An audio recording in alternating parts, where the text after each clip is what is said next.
Well, welcome everyone. Should we wait a few minutes for the rest? So they're in the bathroom. Never mind. So I thought we have 45 minutes, and they're very good with timing here. A great topic to cover today about a new model, direct to consumer, right? So why putting the consumer at the center of everything that we do in marketing is so important. And it's not so much about marketing anymore, it's really about business. So putting the consumer in the middle, in front of it. So before I go on, I'd like perhaps everyone to introduce themselves and what you do. Some of us are startups, some of us are veterans in the industry, so a bit about yourself. Yeah. Hello. So my name is JJ Eastwood. I'm currently the Managing Director for Advertising at Carousel. I've spent the last 20 years in media and advertising. If you're wondering what the accent is, I'm originally from Ireland. The experience that I have, it's probably most relevant for this panel today, would be the time I spent at eBay, and most recently I spent with the Japanese marketplace Rakuten, and obviously we can touch on what's going on at Carousel too. Right. Julian? Yep. Hi everybody, I'm Julian. I'm the founder of a startup called Blockpunk, and our core business is blockchain print on demand. We help anime creators monetize their content by selling merchandise. We print it on demand and ship it worldwide, and every item comes with a blockchain record of authenticity to prevent piracy and also to help resales. Before that, I was running the anime business at Netflix. I was there for 3 years, helped launch the service in Japan, and then before that, Warner Brothers for 9 years. And basically seeing the inefficiencies in merchandise is what prompted me to start this company. Hi, I'm Ken Mandel at Grab, and I head up our advertising platform and data insights business. Been in the region a long time, over 20 years, on both sides of the fence. I've been with the platform side, with people like Yahoo, and also on the agency side with WPP. So yeah, looking forward to today. Hi, my name is David Nicholls. I'm the founder of a company called Flash FOMO. It's an online marketplace for Asian social influencers to create and sell personalised products to their fans via flash sales. I've been working on this business for about 6 or 7 months now, and prior to that I was the general manager of a company called Brave Bison in the region and CEO of Web TV Asia, Australia. Thank you. So welcome everyone to this panel. Let's get right in. We want to talk a little bit about the direct-to-consumer model. I think that's a very big topic now, given that the proliferation of apps and the growth and becoming of the super app. Why don't we start with Ken and JJ first. Now, having two models that's been taken everyone by storm, with Grab for transport and obviously with Carousel where it's C2C marketplace. How do you see those business change from a US model to an Asian model first, and then how has that changed because you've localized it and customized it so much for the Asian audience? Yeah, I'll start. Yeah. Well, I think we view ourselves as much more than just an Asian version of eBay. We actually view ourselves as a much better version than eBay. Carousel, we use AI in order to list things super quick, less than 30 seconds. And if you think about how the business has evolved over the last 7 years, we've moved into multiple markets across the region. But more interestingly, we've moved into a number of new categories. So services, for example, and more recently, autos and real estate have been important verticals for us too. So it's constantly, if you think about the premise of the business, it's actually creating a really seamless way for people to buy and sell. And we're constantly looking the way in which we can remove friction, and whether that's seamlessly integrating across different verticals, or even simple things like being able to list super quick or fulfill items really quick or ship really easily too. So shortening the distance and pulling in the customer with the buyer, between the buyer and the seller. And reducing as much friction using digital to reduce the friction along the way. Yeah, and Ken? Yeah, I think, like JJ, I mean, we probably look east more than we look west. And, by east, I mean China. So the super app concept actually was born there. And while we started our business very much like an Uber in Malaysia in 2012, we were a taxi app.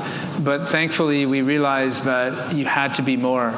And we then accelerated much faster, and I think localized a lot more, and said, we could do food, we could do tickets now. You can actually listen and watch movies now through a partnership with Hook, and more and more verticals get added. Microloans, the ability to actually, bank will be possible one day. I don't think it's a secret that we're looking at a digibank license for Singapore, and the having a wallet is also very important because it allows people to easily pay for our services. So that's not necessarily an easy thing to do, because if you think about e-commerce in Southeast Asia, it's really only 3% of retail. 97% of retail is actually traditional physical retail. So the journey has only been 6 or 7 years, and 7. Obviously has progressed a lot, right? So for new startups, what do you guys think in terms of how did you take advantage of all the learnings that all these other guys have done over the last 7-10 years, and then why did you start your startup, and how has the concept came into life? Sure, David, I'll take first? it. Yeah. So for our business in particular, we focus on sourcing, connecting influencers with manufacturers, and we source the product design and the product and personalize that for them. We manufacture it. We build their e-commerce store execution, look after all their payment gateways and all the different markets throughout Asia. Manage their customer service, and then we manage all the fulfillment and shipping.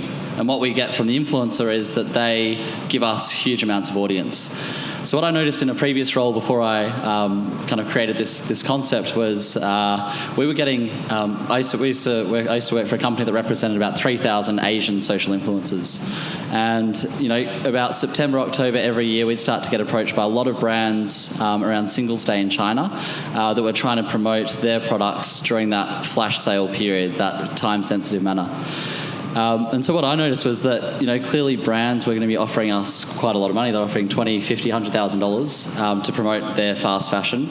And I just thought, well, they're coming to us for a reason. There must be, a huge amount of revenue in that. And so we want to try and flip it around a little bit and say, let's stop working with the brands and let's turn our influencers into their own brands. So I think that was kind of the moment where I thought, right, that's how we've used an existing e-com platform, an existing, social selling model. And then trying to actually, get it closer to the consumer and closer to the influencer and get them close to actually designing a product that their fans would actually want to generate, a higher quality of authenticity around it as well. I think there's some parallels there in what we saw when we started the company. One of the inspirations that we had was, back in 2018, in January, Netflix released an anime original called Devilman Crybaby, and it went. It was streamed globally in about 200 countries. And one thing we noticed was that fans around the world were really falling in love with this title, and they wanted to consume merchandise, but the merchandise wasn't available, or the merchandise that they wanted to get hold of was available in very small quantities, limited edition, and only shipping in Japan. So people were actually going out and buying the old version of Devilman Crybaby from the 80s and the 90s, or they were buying pirate products. And when you think that anime is a $20 billion industry, $8 billion of that is merchandise, there's a hell of a lot of inefficiency there. And it was really, perplexing, given that, we've moved so quickly and so far in terms of social commerce, e-commerce, and looking at, companies like Grab and Carousel and others, Rakuten. All the tools were there, but still, creators they're not using these tools, and they don't really have the direct-to-consumer skills. All they want to do is focus on creating the best content possible and not really maintaining a shop. So we can't really talk about D2C without talking about data, right? Because, obviously all of our businesses, especially for the four of you, is based on understanding the consumer. So assumably, when you collect a lot of data, you understand the consumer more, so you're creating products that is more suited to the consumer. Now, have you done or have you known for the advertising group, have any of the brands done this right, or have they taken it too far, or are they challenging themselves enough to use the data to create creative campaigns? Do you have examples of that? Maybe Julian and Ken? Yeah, I can give you a couple of examples. So I think we need to spend quite a bit of time sitting down with brands and strategists to sort of give them a good understanding of the signals that we have, because it's very different when you've got a two-sided marketplace, when you've got signals coming from both the buy side and the sell side. Like the very basic stuff, if someone's searching for a phone, the intent's there, but that intent gets exponentially more whenever you couple that with the fact that that same person who's searching for a phone is actually just listed their phone to sell. So that's the basic stuff, but what's become more interesting to brands is whenever you can look at the multiple signals and get a more sophisticated understanding. For example, we used to classify parents as just one cohort, and we worked with a brand recently to say, hey, we want to slice and dice that a little bit further. We want to understand whenever people are perhaps pregnant or have an infant up to 9 months, and there's a whole range of signals that we can look at to identify those types of parents. And then in addition to that, it's like the toddlers and the 4+.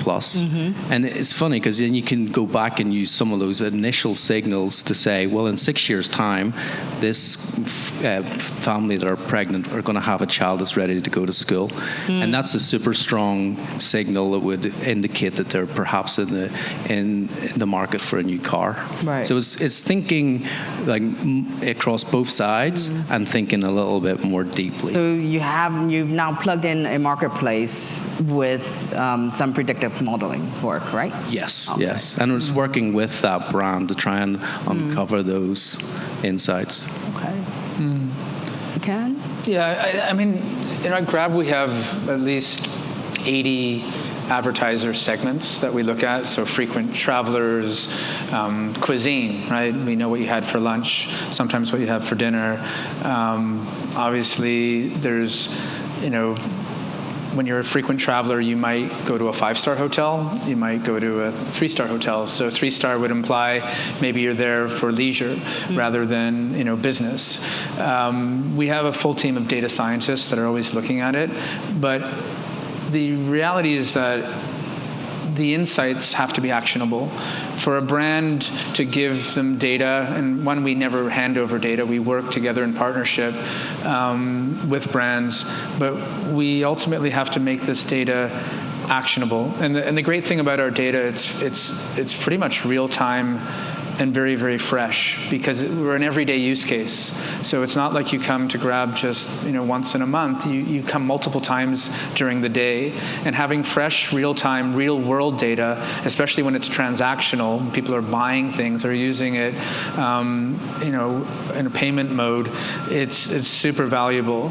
But what I recently was presenting, to a client, and we were talking about a category that was very interesting to them, which is bubble tea.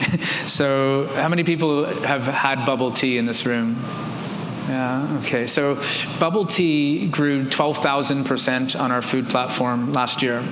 And we could slice and dice this and say, in the Philippines, this is the flavor of bubble tea that they like, which is actually cheese, which is, to me, super disgusting, but that is what people like. In Thailand, it's another flavor. It was coffee.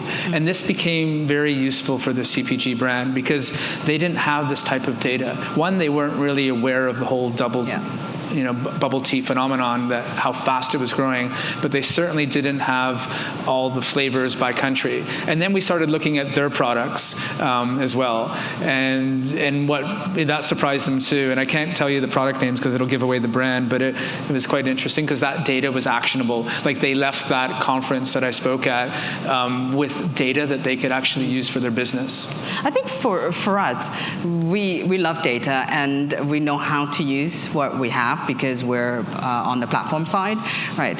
Do you think that the agencies add any value? One, because sometimes I think coming from that world too, we tend to confuse the client. Now, and then are the clients actually taking advantage of this and knowing what they could do with data? Or do you think there's still a huge learning gap?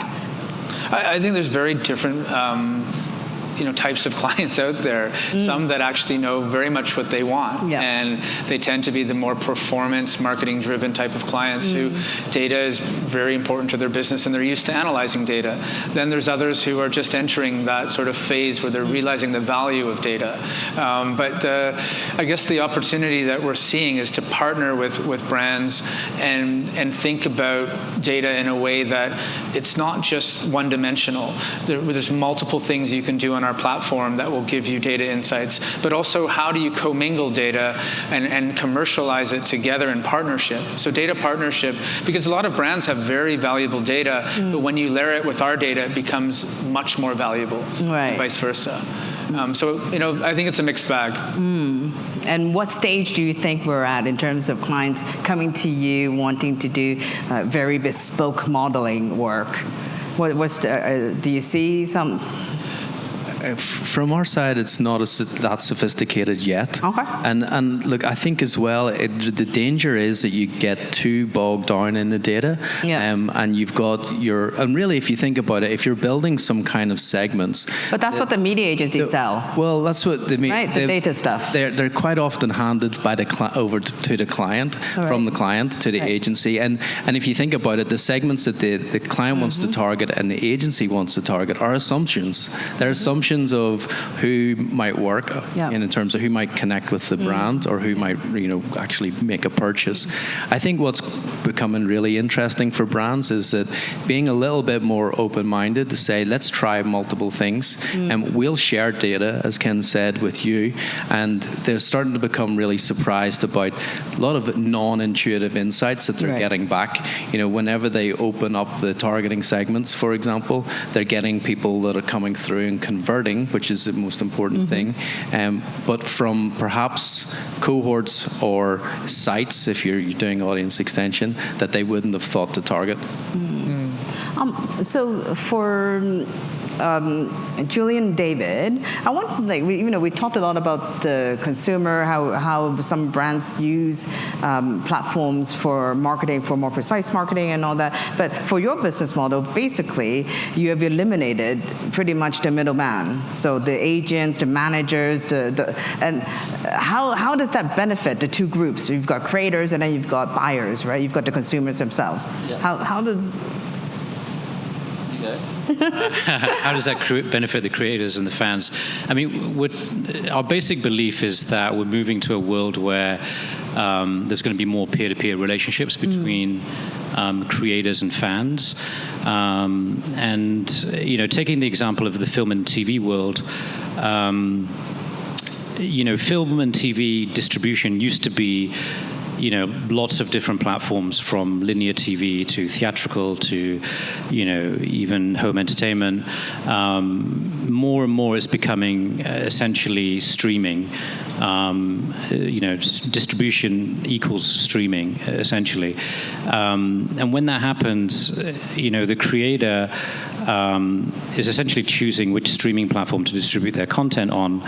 And we talked about data a minute ago. There's a big issue because a lot of the platforms don't share viewing data with the creators, first of all. And then secondly, those platforms are not optimized to, help you sell merchandise necessarily. So I think that, creators have to they need another option, or they need to develop the skills to know how to manage these streaming platforms and know how to build a database of their customers and understand their customers and have the tools to go directly to them. So what we're hoping to do is try to give them, the toolkit to sell merchandise directly to their fans.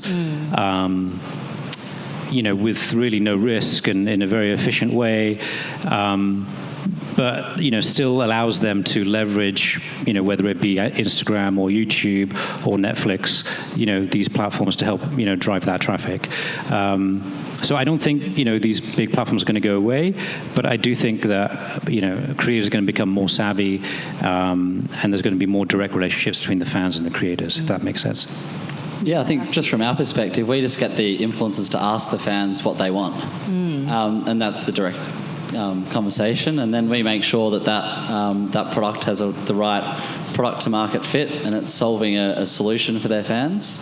And I guess the way that we're using data in this is that we put all of our focus on qualifying that influencer to make sure that they're the right person to be an advocate for creating a product as well.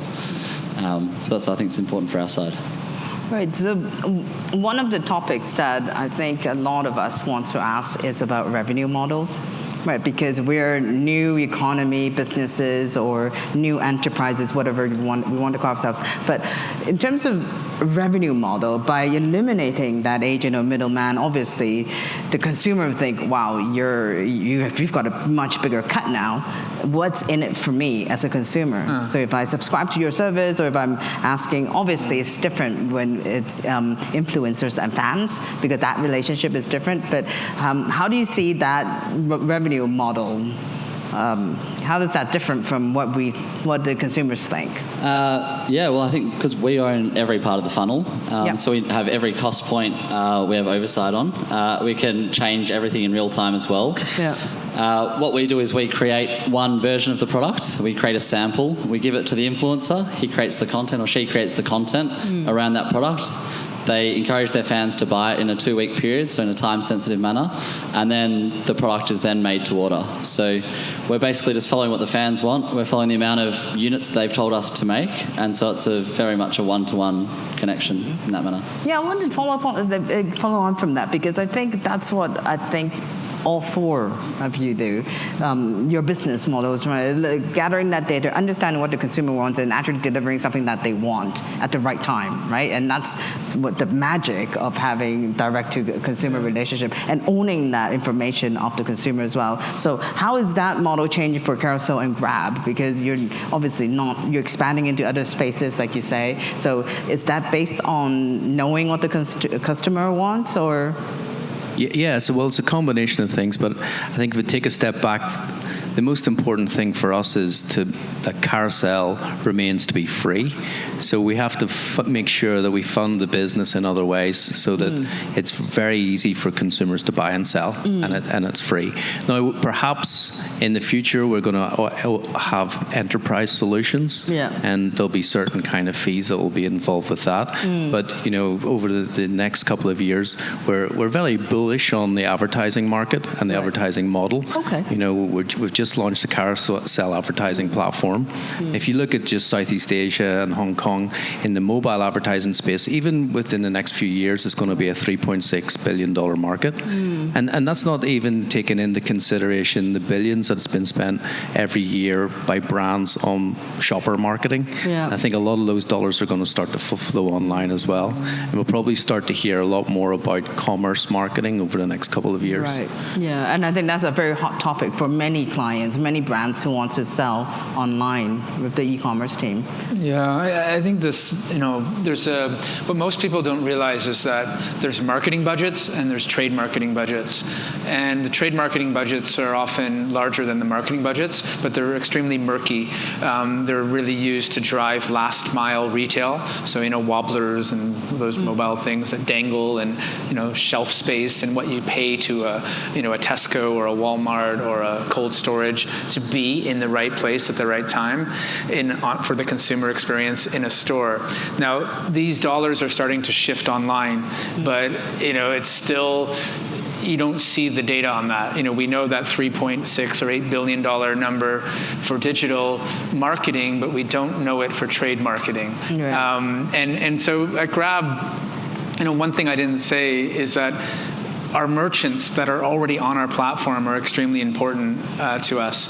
So my role is not just to be able to do advertising for a multinational brand and help, in their agency, but it's to actually help the food merchant with the food stall in Indonesia, in Bandung, who just, needs to get more customers. And so merchants are extremely important to us because they want to be able to boost their advertising on our platform. And so it's not necessarily just the consumer we think about, because the merchant themselves thinks about their customer and their consumer. So if we take care of the merchant, then they'll take care of the consumer.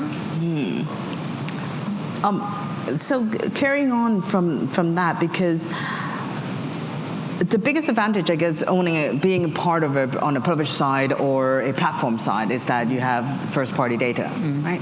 And that is so much more powerful than any of the second or third-party data that a lot of the media trading agencies will have. Do you think that you're perceived as a threat because you guys have huge clout in the countries that you're in, and you have the direct-to-consumer relationship? Would brands prefer to work with you, or how do you then, feed the value chain? Yeah, I hope so. I think there's a lot of options out there for advertising, obviously. I think we present a different one. If you look at, I think we announced it yesterday, our partnership with Heineken. And if you look at all the, it's not just a single partnership about one thing. It's about a lot of different areas. And sure, part of that is DTC. You can now get cold Heineken delivered to your home. But we also partner with Heineken on other things, like their employees using Grab to get to and from, the office and home, or the brewery and home. And so we're looking at multiple ways to partner with brands that might be more interesting than the more traditional publishers out there. Often people don't even think of Grab as a publisher platform, but I think we are a new type of platform for publishing, as is Carousel.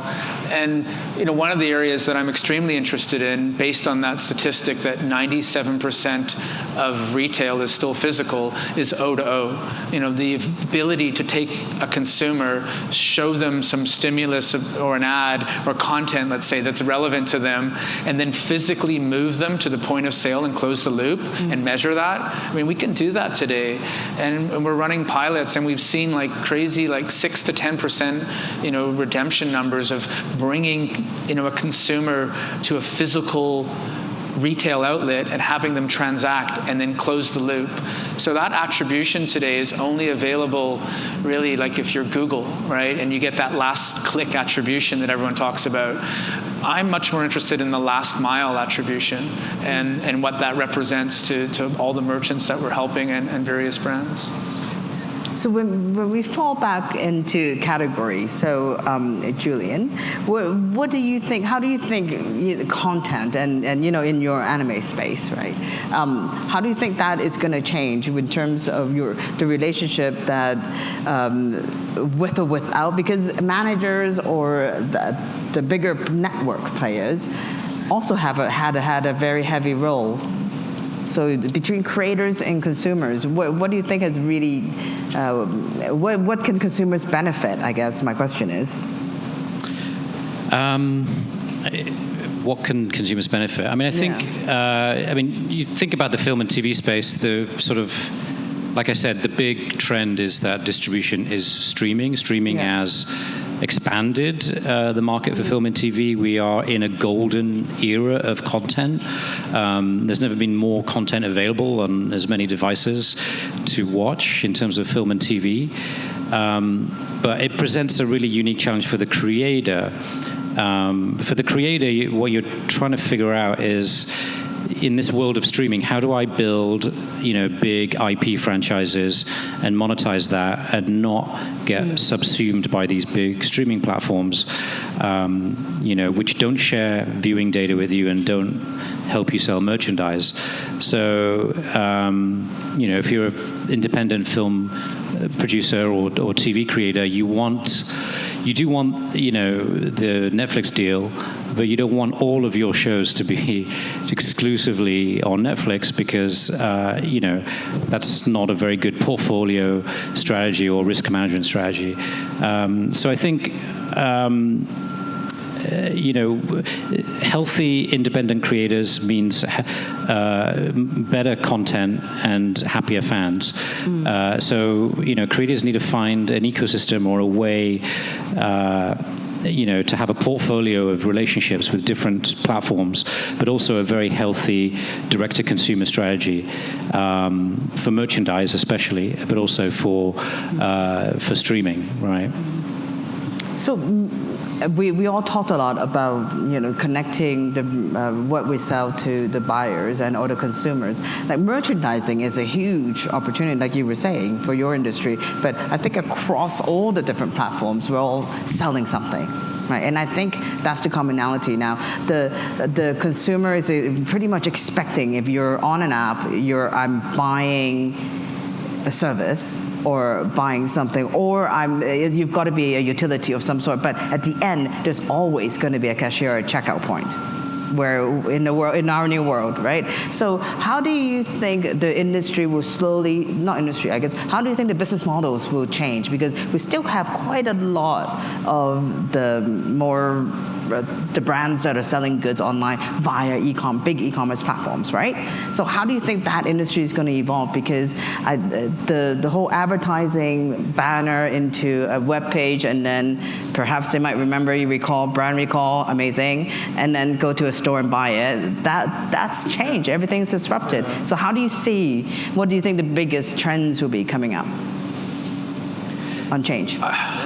I can take it if you like. Sure. I think what we're starting to see is that just being adaptive, like understanding what's happening, because we're actually seeing all that real-time live data coming through. So, for instance, we had 66,000 people hit one of our product pages a few weeks ago, and what we were noticing is, they were starting to drop off. And so what we're able to do on that product page is start to change the price.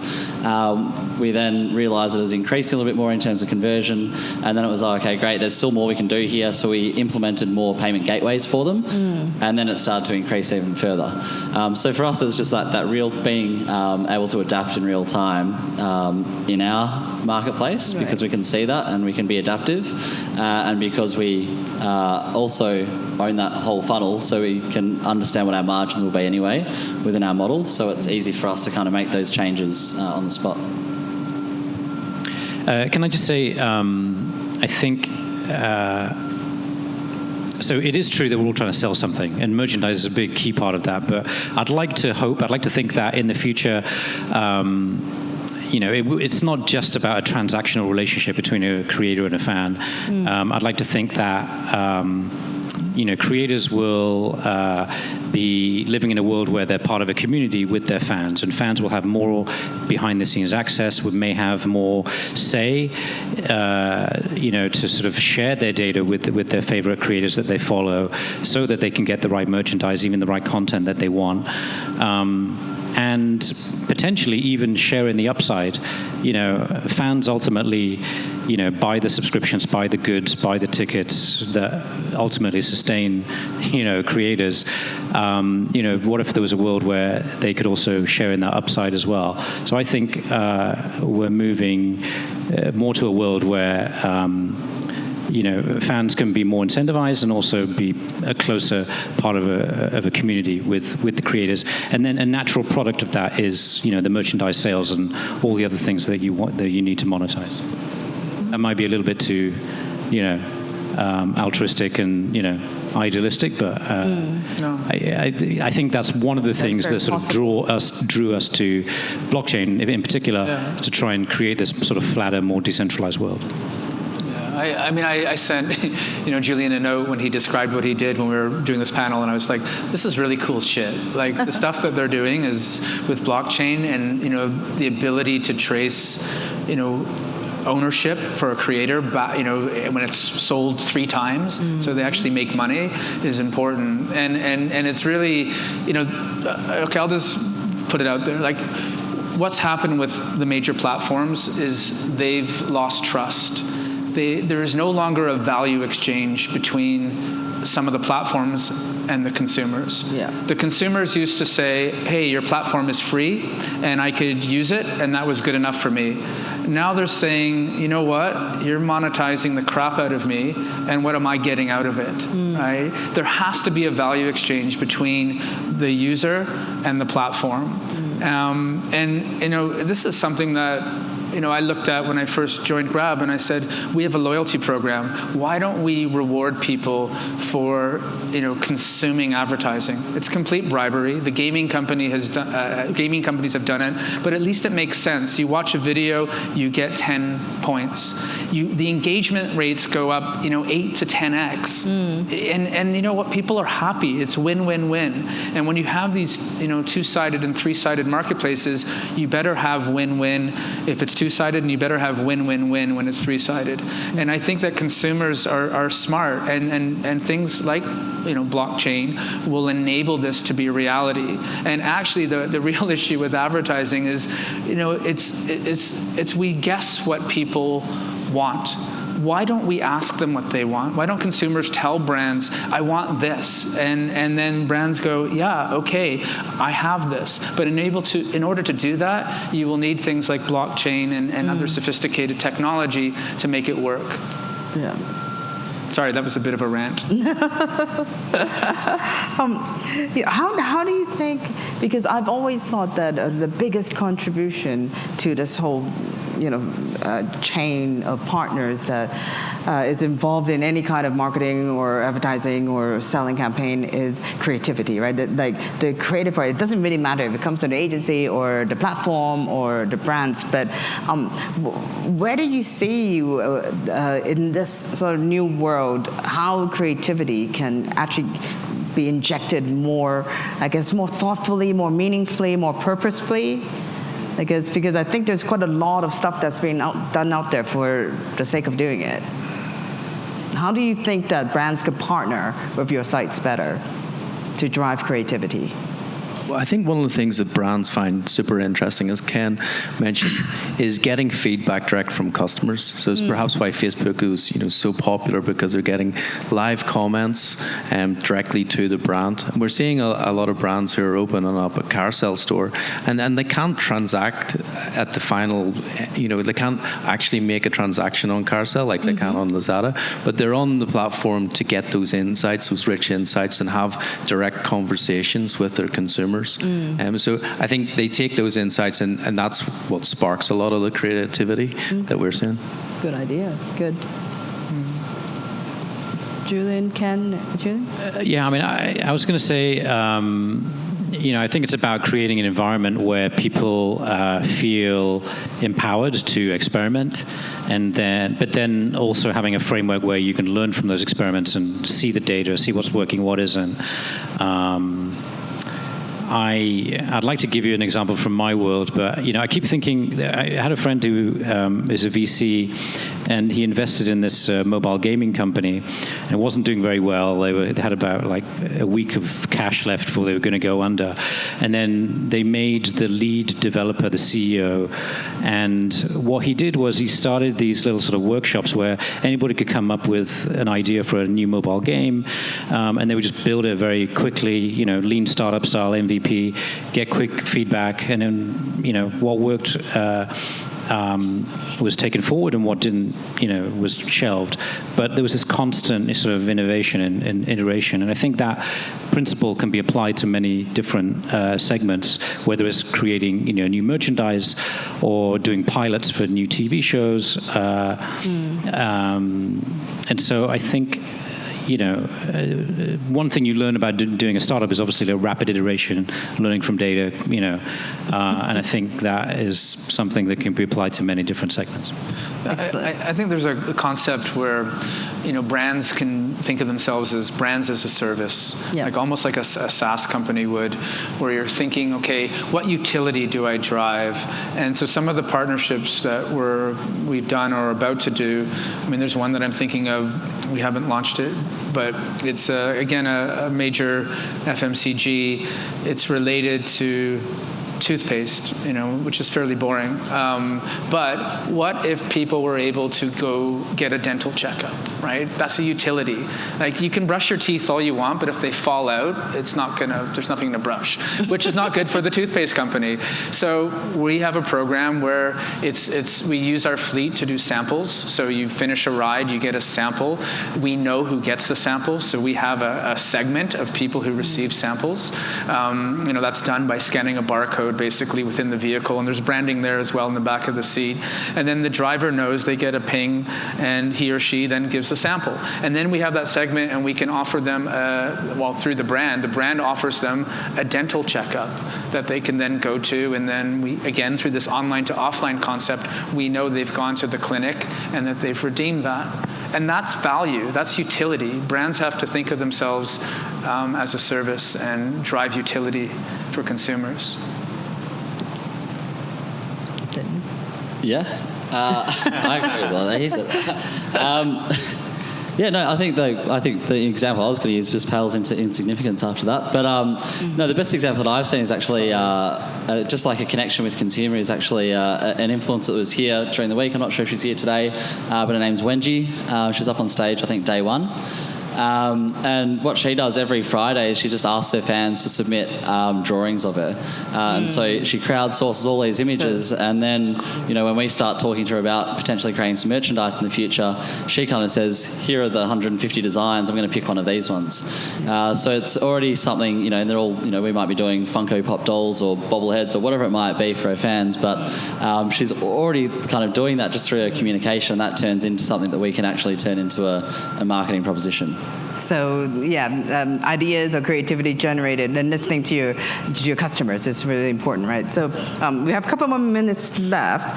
Just one last thing is that I think we're all saying the same thing. The most important thing in our industry right now is protecting our audience, and it is very easily tempted to exploit our fans, our customers, our users, or whatnot. What are you doing to protect them? One thing. What can we do as an industry? What do you do? I think. Oh, sorry, go ahead. After you can. Okay. It's really important, like you said, Susana. For us, it's opt-in basis. You want to opt out, you opt out, and you do not see promotional messages, ads, or whatever else you don't want to see. But that means you also won't get the benefits of those rewarded ads that I talked about. And so it's the consumer's right to be able to opt out, and you have to respect that. So the other things we do is, I think, around every 6 months, we sort of scrub, a lot of the data that we have that we feel that is no longer, relevant for that consumer. So it's not there forever. But I think the consumers should be in control of their own data.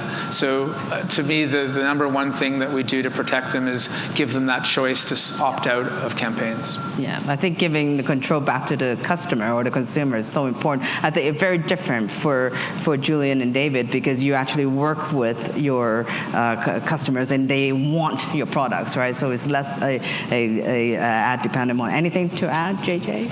Oh, I think one of the things that Carousel has always done really well from the offset is actually really encourage communities and groups. There's a whole range of benefits to communities and groups, but one thing that I've noticed recently, we got the question, how come there's so many luxury items available on Carousel? And particularly the watch segment, I was particularly interested when I got to Singapore. And what we find is that within those groups is that if you infiltrate that group and try to sell some kind of fake item, you'll quickly get called out. So it's super important to encourage those groups to make sure it's easy for them to interact with each other. Authentication and quality control. Yes, absolutely. In addition to everything else that we do. Excellent. Any burning questions? We have 45 seconds left from the audience. Okay, thank you, panelists. Thank you. Thank you. That's yours.